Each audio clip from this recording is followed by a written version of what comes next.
আসসালামু আলাইকুম। সম্প্রতি নতুন এক কে ড্রামা মুক্তি পাচ্ছে। ড্রামাটি এখনো অনগোয়িং। ড্রামাটির নাম হলো আইডল আই, যা একজন আইডল এবং তার এক অন্ধভক্তর কাহিনী। মেয়েটি একজন ক্রিমিনাল ডিফেন্স লয়ার। হঠাৎ করেই তার আইডল ফেঁসে যায় খুনের অভিযোগে। এখন মেয়েটি কি পারবে তার আইডলকে নির্দোষ প্রমাণ করতে? সেটাই দেখব এই ড্রামাটিতে। ড্রামাটির এপিসোড 1 মুক্তি পেয়েছে 22 ডিসেম্বর 2025। এটা এখনো অনগোয়িং ড্রামা, যার পার্টগুলো প্রতি সোমবার এবং মঙ্গলবার করে মুক্তি পেতে থাকবে। এপিসোড 1-এর শুরুতে আমাদের একজন মেয়েকে দেখানো হয়, যার নাম ছিল ম্যাং সেনা। সে অদ্ভুত একটা স্বপ্ন দেখছিল। আসলে সে রোজ তার পছন্দের আইডলকে নিয়ে স্বপ্ন দেখে। এরপর ম্যাং সেনা ঘুম থেকে ওঠে এবং নিজের কাজে যাওয়ার জন্য রেডি হতে থাকে। আসলে পেশায় সে একজন লয়ার। আজই সে একজন টেনিস প্লেয়ারের কেস জিতে গেছে, যার ওপর মার্ডার করার অভিযোগ ছিল। কিন্তু ম্যাং সেনা তাকে নির্দোষ প্রমাণ করেছে। যদিও এর জন্য সাধারণ জনগণ ম্যাং সেনার ওপর অনেক বেশি ক্ষিপ্ত হয়ে গেছে। তারা বলছিল ম্যাং সেনা শুধু টাকার জন্য কেস লড়ে, কিন্তু ম্যাং সেনা বলে এটা তার কাজ, যেটা সে সৎভাবেই করেছে। অন্যদিকে ম্যাং সেনার বস তার উপর অনেক খুশি ছিল এই কেস জেতার জন্য। লোকে কি বলছে তাতে তার যায় আসে না। এই কেস জেতায় ম্যাং সেনার ওপর অনেক বেশি খুশি সে। এখানে ম্যাং সেনা দুজন সহকর্মী তার ব্যাপারে নিন্দা করছিল, কারণ তারা ম্যাং সেনাকে পছন্দ করে না। তখন ম্যাং সেনা অফিসে চলে আসে এবং তার অফিসের সবাই তাকে অভিনন্দন জানাতে থাকে। এরপর ম্যাং সেনা তার অন্য একটি কেসের ওপর কাজ শুরু করতে চায়, কিন্তু তার একজন সহকর্মী বলে, কিন্তু এখন তো আমাদের সেলিব্রেট করার সময়। ম্যাং সেনা তাকে বলে, আমার সময় নষ্ট করা পছন্দ নয়। আসলে অফিসে ম্যাং সেনা অনেক বেশি স্ট্রিক্ট বিহেভ করে। সে তার কাজ ছাড়া অন্য কিছুতেই আগ্রহী নয়। এরপর ম্যাং তার একটা ফেভারিট সিঙ্গারের গান শুনতে শুনতে বাসায় যাচ্ছিল। সে ডোরাইক নামে একজন আইডলের অনেক বড় ভক্ত ছিল। সে তার অফিসে যত স্ট্রিক্ট এবং কোল্ড বিহেভ করুক না কেন, বাসায় এসে সে একজন সাধারণ নর্মাল মেয়ের মতোই আচরণ করে। সে সারাক্ষণ ডোরাইককে নিয়েই পড়ে থাকে।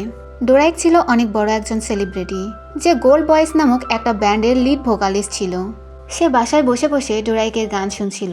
তখন সেখানে একটা ছেলে চলে আসে, যে ছিল ম্যাং সেনার একমাত্র বেস্ট ফ্রেন্ড, যার নাম ছিল চুং জেই। সে বাহিরে আসার জন্য ম্যাং সেনাকে ডাকতে শুরু করে, কিন্তু ম্যাং সেনা বলে, আমি এখন ব্যস্ত আছি। তখন চুং জেই তাকে তার ফেভারিট ড্রিঙ্ক দেখালে ম্যাং সেনা তাকে ভেতরে আসতে বলে। তারা একসাথে বসে ড্রিঙ্ক করছিল, কিন্তু তখনও ম্যাং সেনা বসে বসে ডোরাইকের ফটো দেখতে ব্যস্ত ছিল। চুনজেই বলে, তুমি এর জন্য এত বেশি পাগল কেন? ম্যাং সেনা বলে, তুমি বুঝবে না, সে আমার ফার্স্ট লাভ। এখানে আমরা জানতে পারি চুনজেই একজন প্রাইভেট ইনভেস্টিগেটর, যে ম্যাং সেনাকে টেনিস প্লেয়ারের কেস জিততেও হেল্প করেছিল। সে একটা সিসিটিভি ফুটেজ ম্যাং সেনাকে দিয়েছিল, যার সাহায্যে সে কেস জিতেছিল। কিন্তু লোকজন তাকে নিয়ে বাজে মন্তব্য করছিল, যদিও ম্যাং সেনার এতে যায় আসে না। এখানে ম্যাং সেনা ডোরাইককে দেখে অনেক বেশি ব্লাশ করছিল। চুনজাই বলে, কি মজা পাও একে দেখে, এ তো আমাদের মতোই নর্মাল একজন মানুষ। তখন ম্যাং সেনা তাকে বলে, নিজের মুখ বন্ধ রাখো। এখানে চুনজাইকে দেখে মনে হচ্ছিল যে সে ম্যাং সেনাকে পছন্দ করে। এর পরবর্তী সিনে আমাদের ডোরাইককে দেখানো হয়, যে নিজের কনসার্টের জন্য যাচ্ছিল। সবাই তাকে দেখে অনেক বেশি এক্সাইটেড হয়েছিল। একজন ফ্যান দৌড়ে এসে তাকে ফেলে দেয়, কিন্তু ডোরাইক এতে কোনোই রিয়াক্ট করে না, বরং বলে, আমার ফ্যানই তো, কোনো ব্যাপার নয়। অর্থাৎ সে তার ফ্যানদের সাথে অনেক বেশি সুইট আচরণ করে। কিন্তু ভেতরে আসতে সে তার ম্যানেজারের ওপর চিল্লাতে শুরু করে। সে অনেক বেশি রাগী স্বরে বলে, এইসব ফালতু লোক এখানে কি করতে আসে।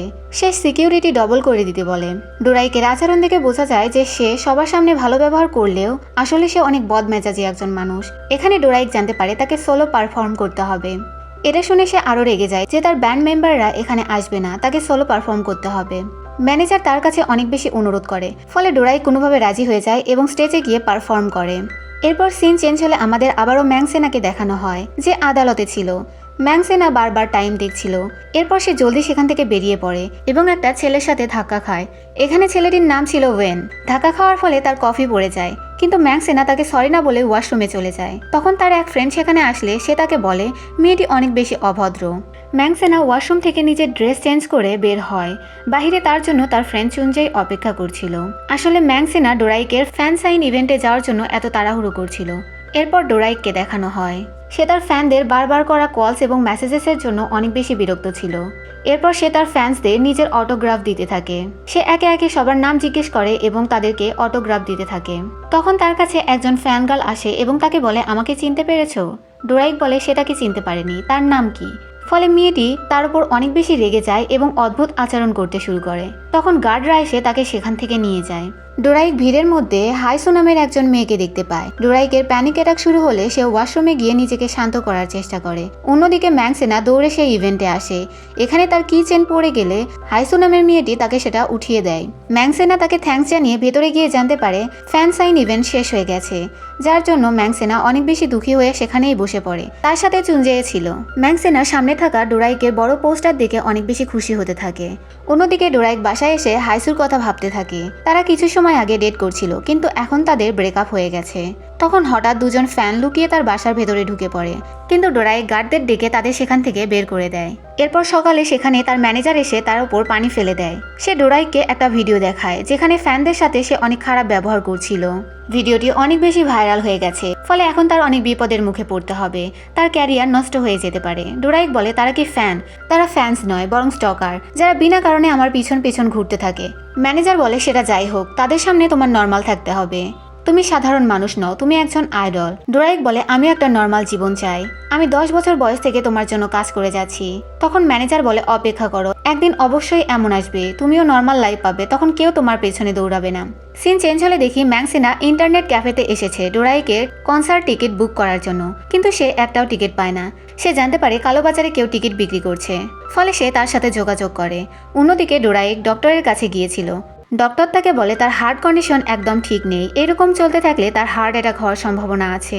এরপর ডোরাইক তার কনসার্টের জন্য যাচ্ছিল। অন্যদিকে ম্যাংসেনা সেই ছেলের কাছে এসে টিকিট নেয়। সে টাকা চায়, ম্যাংসেনা তাকে টাকা দেয়। চুনজেই এই সবকিছু ভিডিও করে নেয়। তখন ম্যাংসেনা তাকে ভয় দেখাতে শুরু করে এবং বলে তুমি জানো না এইভাবে টিকিট বিক্রি করা অপরাধ। তখন সেই ছেলে সেখান থেকে পালিয়ে যায়। ম্যাংসেনা তার পিছু করতে থাকে। অন্যদিকে ডোরাইক গাড়ি থেকে নেমে ভেতরে যেতে শুরু করে। তখন তার সব ফ্যানরা তাকে দেখে ফেলে, ফলে সবাই তার পেছন পড়ে যায়। ডোরাইক লুকানোর জন্য পালাতে শুরু করে। তখন ম্যাংসেনা তাকে সেই ছেলে ভেবে ডোরাইককে ধরে ফেলে।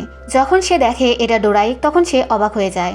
ডোরাইক তার মুখ চেপে ধরে যাতে সে চিল্লাতে না পারে, কারণ সে চিল্লালে তার ফ্যান্সরা এদিকে চলে আসবে। এরপর ফ্যান্সরা অন্যদিকে চলে গেলে ডোরাইক ম্যাংসেনাকে ছেড়ে দেয় এবং বলে আমার পিছু করো না। ম্যাংসেনা হ্যাঁ সূচক মাথা নাড়ালে ডোরাইক সেখান থেকে চলে যায়। ম্যাংসেনা খুশিতে পাগল হয়ে যাচ্ছিল। ডোরাইক ভেতরে এসে অন্যান্য গ্রুপ মেম্বারদের সাথে দেখা করে। এখানে তার মেম্বাররা তাকে সাইকো বলছিল এবং তার নামে আজে বাজে কথা বলছিল, ফলে ডোরাইকের সাথে তাদের ঝগড়া শুরু হয়ে যায়। একজন মেম্বার তার মায়ের ব্যাপারে বাজে কথা বললে ডোরাইক তাকে মারতে শুরু করে। তাদের মারামারি থামাতে গিয়ে অন্য একজন মেম্বার যার নাম ছিল ইয়ংবিন, সে আঘাত পায়, ফলে তাকে হসপিটালে পাঠাতে হয়। ডোরাইকের তার জন্য অনেক বেশি খারাপ লাগতে শুরু করে। অন্যদিকে ম্যাংসেনা বাসায় ছিল। তখন সে নিউজ দেখতে পায় যে ডোরাইক নিজের গ্রুপের মেম্বার ইয়নবিনকে আহত করেছে, কিন্তু ম্যাংসেনা এসব বিশ্বাস করে না। সে ভাবে সবাই শুধু ফেক রিউমার ছড়াতে ব্যস্ত। তখন তার এক ফ্রেন্ডও ডোরাইকের কিছু ছবি পাঠায়, কিন্তু ম্যাংসেনা কাউকে বিশ্বাস করে না, বরং সে বলে আমার ডোরাইক এমন করতেই পারে না। তখন তার নিজের ছোটবেলার কিছু কথা মনে পড়ে। এক নদীর ধারে সে একটা ছেলেকে গিটার বাজাতে দেখেছিল। সেই ছেলেটি ম্যাংসেনাকে তার রেড ক্যাপ দিয়েছিল। এই ছেলেটিই ছিল ডোরাইক, আর তখন থেকেই সে ডোরাইককে অনেক বেশি ভালোবাসে। সে বিশ্বাস করে ডোরাইক খারাপ কিছু করতেই পারে না। সিন চেঞ্জ হলে দেখি ডোরাইক তার বাসায় গান গাচ্ছিল। তখন তার বাসায় তাদের গ্রুপের আরো একজন মেম্বার আসে। মেড গিয়ে দরজা খোলে। এই ছেলেটির নাম ছিল সেয়ং। সে ডোরাইককে বলে তুমি হসপিটালে গিয়েছিলে তাই না? অর্থাৎ ডোরাইক ইয়ংবিনকে দেখতে হসপিটালে গিয়েছিল। সেয়ং আর ডোরাইকের আন্ডারস্ট্যান্ডিং অনেক ভালো ছিল। তারা অনেক ভালো বন্ধু ছিল। তারা রাতে একসাথে বসে ড্রিঙ্ক করে এবং অনেক গল্প করে। তারপর ডোরাইক ঘুমিয়ে পড়ে। সকালে ঘুম ভাঙলে যখন সে রুমের বাহিরে আসে, তখন সে সেয়ং এর ডেড বডি পড়ে থাকতে দেখে। কেউ চাকু মেরে তাকে মেরে ফেলেছে। ডোরাইক তাকে দেখে জোরে জোরে কান্না করতে শুরু করে। ততক্ষণে বাসার মেড এবং তাদের ম্যানেজারও সেখানে চলে আসে। এরপর পুরো কোরিয়াতে এই খবর ছড়িয়ে পড়ে যে ডোরাইক নিজের গ্রুপের মেম্বার সেয়ংকে মেরে ফেলেছে, ফলে তাকে পুলিশ অ্যারেস্ট করে নিয়েছে। ম্যাংসেনা এই নিউজ দেখে যত জলদি সম্ভব পুলিশ স্টেশনে চলে আসে এবং ডোরাইককে দেখতে পায় যে চুপচাপ বসেছিল। ডোরাইক তার দিকে তাকায়। ম্যাংসেনা ভাবছিল সে হাজারবার কল্পনা করেছে যে ডোরাইকের সাথে তার কিভাবে দেখা হবে, কিন্তু এভাবে দেখা হবে সেটা সে কখনোই ভাবেনি। আর এখানে এই এপিসোড শেষ হয়ে যায়। Thanks for watching.